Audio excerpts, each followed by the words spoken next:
कर्मफल। एक साधु एक गांव में हर रोज भिक्षा मांगने जाता था। जिस घर भी जाता कोई भी आटा दाल या चावल कुछ भी दे देता और वो अपना इस तरह पेट भर लेता था। उसी गांव में एक व्यक्ति उसको हर रोज भिक्षा मांगने पर गोबर डाल देता और ये कहकर डांट देता कि भगवान ने हाथ पैर दे रखे हैं, कुछ काम करके खा लो। वो साधु चुपचाप गोबर लेकर आ जाता और एक तरफ ढेर लगा देता। ऐसे करते करते उस गोबर का बहुत बड़ा ढेर बन गया। साधु भी हर रोज भिक्षा मांगने जाता, वो आदमी हर रोज ही उसको गोबर डाल देता और गांव के लोग खाना देते।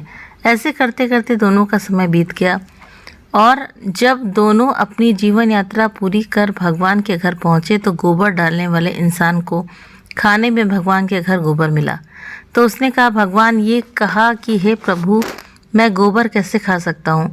तो भगवान ने कहा कि जब साधु तेरे घर भिक्षा मांगने जाता था, जिसका कोई और भिक्षा मांगने के सिवाय कोई चारा नहीं था, तो आप उसको भिक्षा में गोबर देते थे।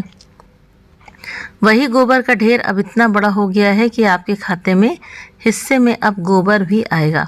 तो उस व्यक्ति की भगवान ने उसके पैर भगवान के पैर पकड़ लिए और कहने लगा, भगवान मैं गोबर नहीं खा सकता, तो कृपया इस समस्या का कोई समाधान बताओ। तो भगवान ने कहा, कर्मों का फल अवश्य ही भोगना पड़ता है। अब वो इंसान प्रभु के आगे रोए और गिड़गिड़ाए। तो वो कहता है कि कृपा करके इस समस्या का कोई समाधान हो तो बताइए।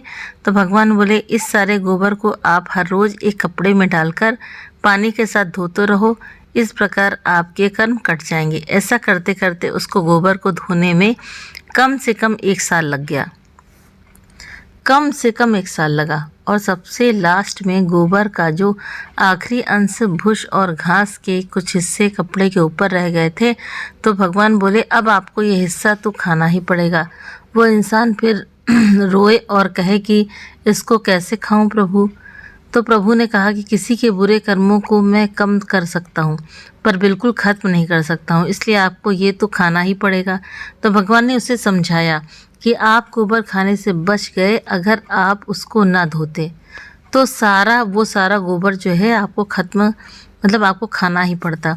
तो कर्म फल का महत्व इसी प्रकार, जब हम ज़मीन में कोई फल का पौधा लगाते हैं तो उसको उगने में और बड़े होने में समय लगता है और फिर कितने साल बीत जाते हैं।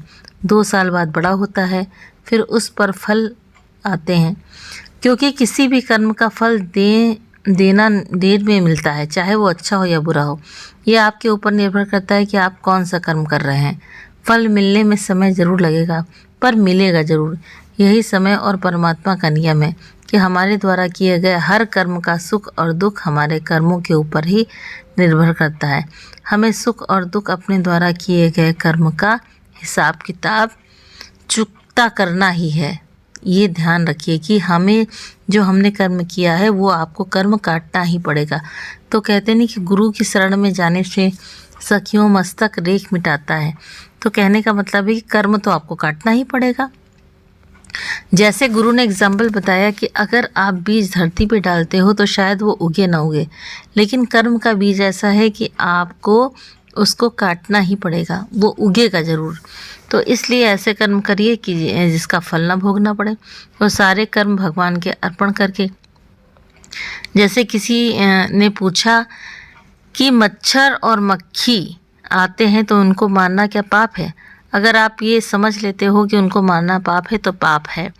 क्योंकि जैसे अगर मान लो चौराहे पे आप जाते हो और किसी ने किसी का कत्ल कर दिया, आप भी वहाँ पर खड़े हो, चोर तो मुकर गया कि भाई हमने चोरी नहीं की, हमने इसका कत्ल नहीं किया, ठीक है, लेकिन आप वहाँ पर खड़े हो, आप कहते हो कि हमने किया है, तो आपको क्या सज़ा मिलेगी?